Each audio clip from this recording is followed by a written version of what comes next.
Viewers দেখতেছেন এটা হলো রাজার বাইজিখানা। এই জায়গা রাজা বিভিন্ন সময় বাইজিদের নাচাইতো। কালের বিবর্তনে বাইজিখানাটা আর আগের মতো নাই। এই যে এইটা মনে হয় রাজার আমলের পিলার, দেখো এটা এই তিনটা পিলার রাজার আমলের, এবং উপরের ছাদটাও রাজার আমলের। আপনি যে এই যে রাজার নামটা কি? রাজা হরেনাথ উচ্চ বিদ্যালয়। এই রাজা এটা কত সময় শাসন করছে এই সময় রাজাটা? ওটা কবার ছোট আমরা মনে হয় তোর মেলা আগে। আপনি কত সময় কতক্ষণ বয়স কত আপনার? শোন বয়স অন্তত 7-8-9। 7-8 তাই না? আপনাদের বাচ্চাদের মুখে শুনছেন তাই না রাজার গল্প? রাজার বাপের মুখে, হ্যাঁ বাপের মুখে তাই না? ও তো অনেক বিশাল এরিয়া নিয়েছে। হ্যাঁ এই জায়গাটা যাবেন জুতা পাত দাদা চলবে না। তাহলে রাজা যখন চলে গেছে আমরা ছোটো আব্বা দেখতে পেয়েছিল তাই না? আমরা সঠিক খাওয়া পারবো না। তবে রাজবাড়ি ধার দেয় জুতা পাত দেওয়া ছাতি পাতা দেওয়া যা চলবে না দিলে গেলে লোয়ার ঘাটে ঘাট খেলে ওটা আসছে সূর্যের মুখে চাপায়।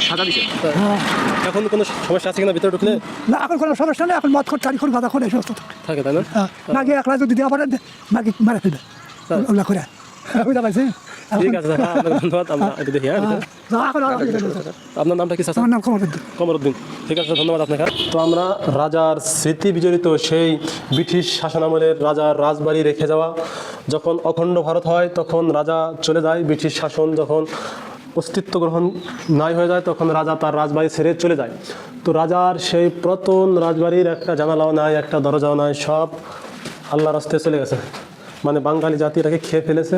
তো সেই চুন সুরকির যে রাজার বাড়ি ছিল সেই বাড়িটার ইতিহাসের সাক্ষী হিসেবে আমরা দেখতে পাচ্ছি রাজার এই অমর কীর্তির অমর বাড়ি। ভয় ভীত আছে কোথায়, আমি সেইগুলো দেখতে চাই।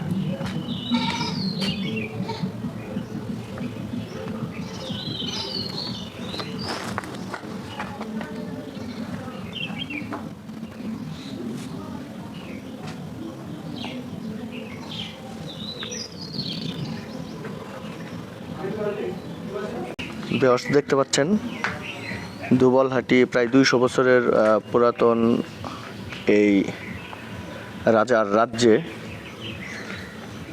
যারা শাসন করছে তারা কি খায় সে জীবনযাপন করছে।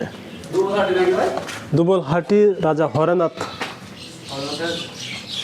অমর কীর্ত রাজবাড়ি দেখতে, চুনসুরকির বাড়ি। দুবলহাট হরেনাথের অমর কীর্ত রাজবাড়ির এখনো যাতে আপনাদের ভালো কিছু দেখাতে পারি। তো দর্শক আপনারা আমাদের সাথে থাকবেন, আমরা চেষ্টা করতেছি সিঁড়ি বেয়ে ওঠার জন্য দোতলার দিকে। তো আমার সাথে সাইদুর ভাই আছে, আশিক আছে, অবশ্যই তারা আমার সাথে আসতেছে দুজন। সেই রাজা হরেনাথের অমর কীর্ত রাজবাড়ি যেখানে তিনি তার ইতিহাসের সাক্ষী হিসেবে রেখে গেছেন।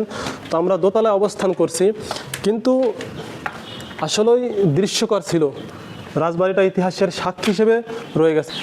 ভিউয়ার্স দেখতে পাচ্ছেন এই রাজা কি খায়েশি জীবনযাপন করছে। আজ থেকে প্রায় 200 বছর আগে সে যেই রকম একটা বিল্ডিং করছে, তাইলে সে কীভাবে জীবনযাপন করছে সেটাই বিল্ডিং দেখে আপনারা বুঝতে পারছেন। তারপরে ওই পাশে তো বাইজিখানা আছে, বাইজিখানা আপনাদের দেখাইলাম। এই রাজ্যের বাইরেও তার একটা বাইজিখানা আছে, সেখানে সে বাইজি নাচাইতো আর পুরো রাজ্য শাসন করত। দেখতে থাকুন।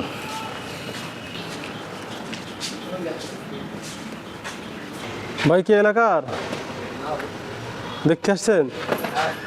দেখেন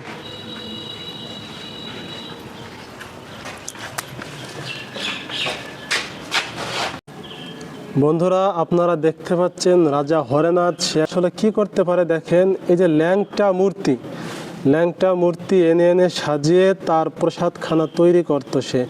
দেখেন কি উলঙ্গ মূর্তি, তার একটা চিত্র 200 বছর আগের বাড়িতে এখনও সেই করুকাজ যেটা রাজা তৈরি করে রেখে গেছিলেন সেটা এখনও অমলিন হয়ে আছে, যেটা দেখার দৃশ্য।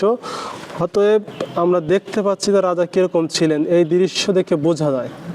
তারপরে ভিউয়ার্স যে বাইজিখানাটা দেখলেন, ওই জায়গায়ও কিছু মূর্তি ছিল যেটা আমরা ভিডিওতে ধারণ করি নাই।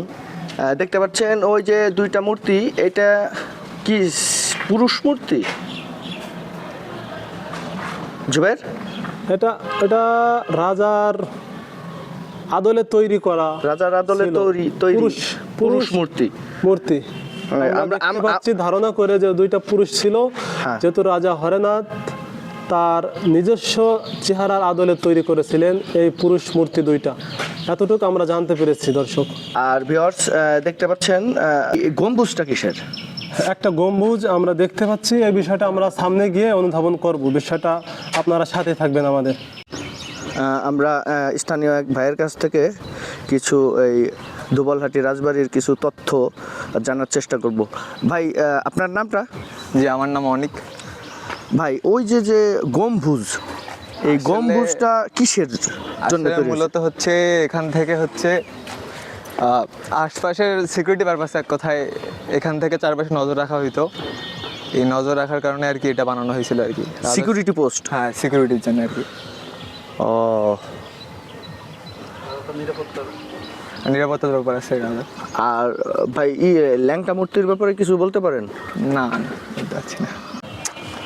জোবাইর, তুমি দেখতে পাচ্ছ ওই জায়গায় একটা দুর্গম দুর্গ, চলো আমরা ওই জায়গা যাবো। না ভাই, ওখানে আপনি যেন না ভাই, ওখানে যাওয়াটা রিস্ক হবে ভাই আপনার মতে, আমার মতে ভাই আপনি যেন না ওখানে ভাই, ওখানে যাওয়ার ভাই দরকার নেই, আপনার জায়গাটা খুবই রিস্কের। ভয় করতে হবে, তুমি আসো আমার সাথে। আপনি সাহস দিচ্ছেন ভাই, আমি আসবো। ওরে বাবা রে, আসো। ঠিক আছে ভাই, আপনার সাহসে আমি একটা লাভ দিলাম। আশিক আসো। সিনিয়র জোবাইর ভাই আর সিনিয়র সাইদুল ভাই। আসলে সাবধানে নেমে আসো। এইদিকে সিঁড়ি আছে, এইদিকে সিঁড়ি আছে, নামার জন্য। লাভ দাও, আমি দেখি ওখানে কিছু পাই নাকি। হ্যাঁ, সাবধানে আসো আশিক। আমরা চেষ্টা করতেছি ভালো কিছু দেখানোর জন্য আপনাদের। আমরা আরেকটা সিঁড়ির সন্ধান পেয়ে গেলাম দর্শক। আমরা হয়তো রাজার কোনো গুপ্ত সন্ধানের সিঁড়ি হতে পারে, এটাও আপনাদের দেখাবো। আগে আমরা ওখানে দুর্গম জায়গাটা দেখে আসি, কি ভাই? সাবধান, হ্যাঁ। এদিক দে, ওই দিক দে না, ওই দিক দে কিছু নাই। এই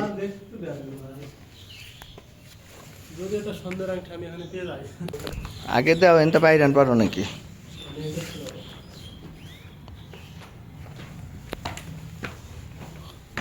আসো। ভাই এটা বিশাল রিস্ক। সাবধান। কি বলতে ভাই? পারবো না ভাই। তাহলে আমি তো এলাম এই পাশ দেই। রিস্ক না না।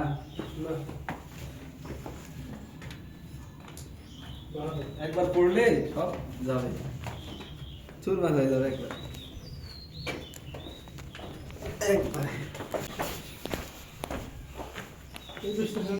না না না, আমাদের চট্টগ্রাম। আমারও ফরিদপুর।